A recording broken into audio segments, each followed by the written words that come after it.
رمضان کا مہینہ وہ بابرکت مہینہ ہے جس مہینے کے اندر قرآن نازل ہوا۔ قرآن کریم جس مہینے میں نازل ہوتا ہے اس مہینے کو اللہ رب العالمین تمام مہینوں میں سب سے افضل بنا دیتا ہے۔ شہر رمضان الذی انزل فیہ القرآن، رمضان کا مہینہ وہ بابرکت مہینہ ہے جس مہینے کے اندر قرآن نازل ہوا۔ آپ کسی سے پوچھیں کہ مہینے کتنے ہوتے ہیں ایک سال میں؟ 12۔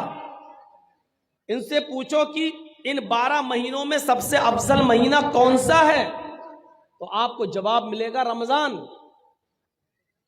عام دنوں میں ایک نیکی کا ثواب 10 گنا، لیکن رمضان میں ایک نیکی کا ثواب 70 گنا۔ عام دنوں میں ایک رکعت نماز پڑھیے تو 10 رکعت کا ثواب، رمضان میں ایک رکعت پڑھیے تو 70 رکعت کا ثواب، اور نیت اگر اچھی ہے تو اس سے بھی زیادہ اللہ رب العالمین بڑھا دیتا۔ لیکن رمضان کے مہینے کو یہ فضیلت کیسے ملی؟ کیوں ملی؟ اس لیے ملی کیونکہ اس مہینے کے اندر قرآن نازل ہوا ہے۔ آپ دیکھیے رات روز آتی ہے، سورج نکلا تو ڈوبے گا بھی، لیکن آپ اندازہ لگائیے کہ رمضان کو سب سے بڑی فضیلت اس لیے ملی کیونکہ اس مہینے میں قرآن نازل ہوا، لیکن رمضان کے دن میں، رمضان کے مہینے کے دن میں یا رات میں قرآن کب نازل ہوا؟ تو اس کا جواب ہے رات میں قرآن نازل ہوا۔ نبی اکرم پر جو قرآن کی آیتیں نازل ہوئیں وہ رات میں نازل ہوئیں۔ اللہ رب العالمین نے رمضان کے مہینے کی جس رات میں قرآن اترا، قرآن نازل ہوا، اس قرآن کی برکت سے اللہ رب العالمین نے اس رات کو بھی تمام راتوں میں سب سے افضل قرار دے دیا، اور کیا فرمایا؟ اِنَّا أَنزَلْنَاهُ فِي لَيْلَةِ الْقَدْرِ، ہم نے اس قرآن کریم کو لیلۃ القدر میں، رمضان کی طاق راتوں میں سے کسی ایک رات میں اتارا۔ وَمَا أَدْرَاكَ مَا لَيْلَةُ الْقَدْرِ، اور تمہیں کیا معلوم کہ لیلۃ القدر کیا ہے؟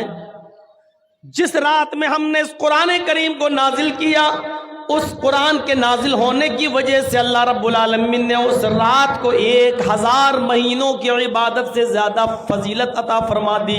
لیلۃ القدر خیر من الف شہر، اس رات کا جاگ لینا 1000 مہینوں کی عبادت سے زیادہ بہتر ہے۔ 1000 مہینوں کی عبادت ایک طرف اور اس ایک رات کی عبادت ایک طرف، اور اس ایک رات کی عبادت 1000 مہینوں کی عبادت سے زیادہ افضل۔ اب آپ اندازہ لگائیے اس رات کو یہ فضیلت کیوں ملی؟ قرآن کریم کی برکت سے۔ آپ ان بچوں کو معمولی مت سمجھیے، جنہوں نے حفظ کیا ہے یہ وہ بچے ہیں جب زمین پر چلتے ہیں تو رب کعبہ کی قسم یہ ننگی زمین پر نہیں چلتے، ان کے قدم کو زمین پر رکھنے سے پہلے فرشتے اپنے پر بچھا دیتے ہیں۔ سمندر کی مچھلیاں قرآن کا علم حاصل کرنے والوں کے لیے سمندر میں دعا کرتی ہے، آسمان کے فرشتے ان کے لیے رحمت کی دعا کرتے ہیں۔ غور کیجئے، یہ قرآن جس شہر میں نازل ہوا اللہ نے اس کو ام القری بنا دیا۔ قرآن جس مہینے میں نازل ہوا اللہ نے سید الشہور بنا دیا۔ قرآن جس رات میں نازل ہوا اللہ نے اس رات کو لیلۃ القدر خیر من الف شہر بنا دیا، 1000 مہینوں کی عبادت سے زیادہ بہتر۔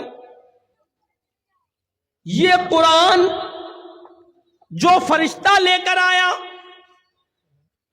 وہی فرشتہ تورات بھی لے کر آیا تھا، وہی فرشتہ زبور بھی لے کے آیا تھا، وہی فرشتہ انجیل بھی عیسیٰ پر لے کر آیا تھا، لیکن اس وقت وہ ایک معمولی فرشتہ تھا، وہ صرف فرشتہ کہلاتا تھا۔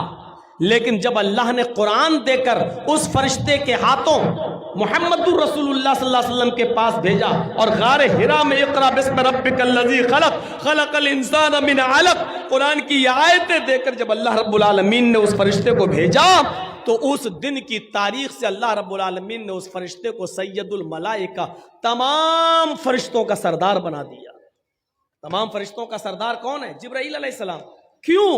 ان کو تمام فرشتوں کا سردار کیوں بنایا؟ کیونکہ یہ قرآن کریم لے کر آئے تھے جناب محمد رسول اللہ صلی اللہ علیہ وسلم پر۔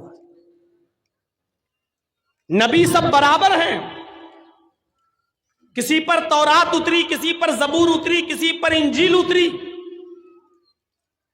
لیکن اللہ رب العالمین نے جب قرآن نازل کیا اور جس نبی کے اوپر قرآن اتارا، اس قرآن کی برکت سے اللہ نے اس نبی کو سید الانبیاء بنا دیا۔ ہم سوچ رہے ہیں، اندازہ لگا سکتے ہیں، سید الانبیاء، تمام نبیوں کا سردار۔ جتنے بھی پیغمبر اس دنیا میں آئے ہیں، چاہے وہ 1 لاکھ ہو، 1.25 لاکھ ہو، کم و بیش 1,24,000 ہو، جتنے بھی ہوں، قرآن جس نبی کے اوپر نازل ہوا، اللہ نے اس قرآن کی برکت سے اس نبی کو سید الانبیاء بنا دیا۔ اور یہ قرآن جس امت نے پکڑا اور پڑھا اور سیکھا، اپنے کنٹھسٹ کیا، اس پر عمل کیا، تو اللہ نے اس کو خیر امت بنا دیا۔ کنتم خیر امت، تم سب سے بہتر امت ہو۔ دنیا میں بہت سی امتیں، بہت سی قومیں، لیکن تمہیں سب سے بہتر قوم بنایا جا رہا ہے، اس لیے کیونکہ تم قرآن کو پڑھتے ہو اور قرآن کے مطابق تم دوسروں کو نیکی کا حکم دیتے ہو اور برائیوں سے لوگوں کو روکتے ہو۔ کنتم خیر امہ، قرآن جس امت نے پکڑا اس کو خیر امت کہہ دیا۔ جب قرآن شہروں کی حیثیت بدلتا ہے، فرشتے کی حیثیت بدلتا ہے، مہینے کی حیثیت بدلتا ہے، رات کی حیثیت بدل رہا ہے، تو ایسا کیسے ہو سکتا ہے جو قرآن پڑھائے اس کا مقام نہ بدلے اور جو قرآن پڑھے اس کا مقام نہ بدلے؟ ایسا کیسے ہو سکتا ہے؟ اس لیے اللہ کے نبی نے فرمایا، خیرکم من تعلم القرآن وعلمہ، تم میں سب سے بہتر وہ ہے جو قرآن کو خود پڑھتا ہے اور دوسرے کو پڑھاتا ہے، جو خود سیکھتا اور دوسرے کو سکھاتا ہے۔ یہ ہے قرآن کا مقام، یہ ہے قرآن کا مرتبہ، یہ ہے قرآن کی حیثیت جس نے دنیا کی تمام چیزوں کی حیثیتوں کو بدل دیا۔ اللہ کے نبی فرماتے ہیں، ان اللہ یرفع عن ھذا القرآن اقواما ویضع به الاخرین، اس قرآن پر عمل کرنے کی وجہ سے اللہ رب العالمین بہت سی قوموں کو ترقی دیتا ہے، عروج پر پہنچا دیتا ہے، ثریا عطا فرماتا ہے، اور قرآن چھوڑ دینے کی وجہ سے اللہ رب العالمین بہت سی قوموں کو ذلیل کر دیتا ہے، رسوا کر دیتا ہے، بہت سی قوموں کو نیست و نابود کر دیتا ہے۔ یہی قرآن ہے جس کی وجہ سے اللہ قوموں کو عزت بخشتا ہے، یہی قرآن ہے جس کی وجہ سے اللہ رب العالمین اگر چھوڑتا ہے کوئی اس پر عمل نہیں کرتا تو اس کی وجہ سے قوموں کو ذلیل کر دیتا ہے۔